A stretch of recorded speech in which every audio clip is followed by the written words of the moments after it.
Backbone, como decíamos, está basado en MVC. Tenemos una parte de modelo que es la que se ocupa de lo que es mapear los datos. Esa parte de modelo está sincronizada directamente con la base de datos, porque no hay que olvidar que Backbone sirve para hacer aplicaciones web y las aplicaciones web en general suelen servir precisamente para eso, para mover datos. Esto también va a significar que necesitaremos algo donde se guarden datos y donde me devuelva datos. Podemos hacerlo de muchas maneras distintas. En el caso del curso vamos a utilizar una base de datos, así que necesitaremos instalarnos un servidor local y dentro de ese servidor local necesitaremos una base de datos. Por otro lado, el sistema de sincronización de Backbone utiliza REST. Eso va a simplificar muchísimo lo que es la sincronización, pero bueno, es importante lo primero de todo conocer en qué consiste. Bueno, pues REST básicamente consiste en que realizaremos una serie de llamadas HTTP sobre una aplicación de PHP que se ocupa de la gestión de los datos con la base de datos y nos devolverá una serie de contenidos. Esto es lo habitual, en realidad no tiene ninguna diferencia con lo que es el sistema de trabajo habitual con PHP. La diferencia va a estar en que la acción que yo tengo que realizar va a depender del método en el que se hace esa solicitud HTTP. Si yo hago un GET, lo que estoy pidiendo es que me devuelva información. Si hago un POST, lo que estoy enviando son datos nuevos. Si hago un PUT, lo que voy es hacer modificaciones sobre un modelo concreto. Y si hago un DELETE, lo que pido es que se elimine en concreto un elemento.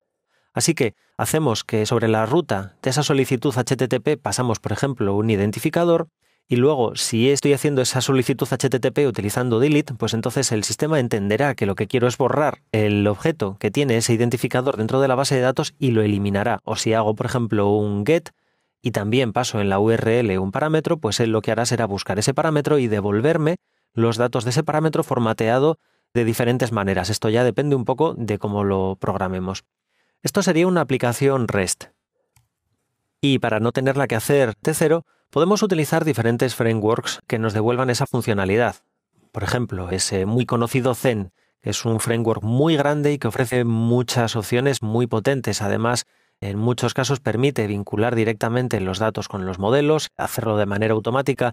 Es un framework que está muy bien, aunque sin embargo es un poco grande.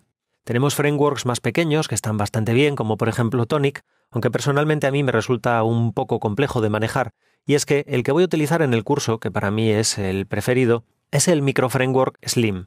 Es un framework francamente simple. No tiene prácticamente nada. Definimos solamente las clases para los distintos objetos que se van a utilizar.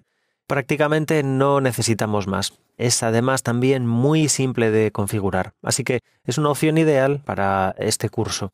Y de hecho también es una opción ideal cuando estemos haciendo aplicaciones web en la que no tengamos tareas muy específicas de servidor o, por ejemplo, se utiliza muchísimo también cuando estemos haciendo aplicaciones JavaScript para trabajar con dispositivos móviles. Pues es una solución ideal, tanto el utilizar Backbone como el utilizar también Slim.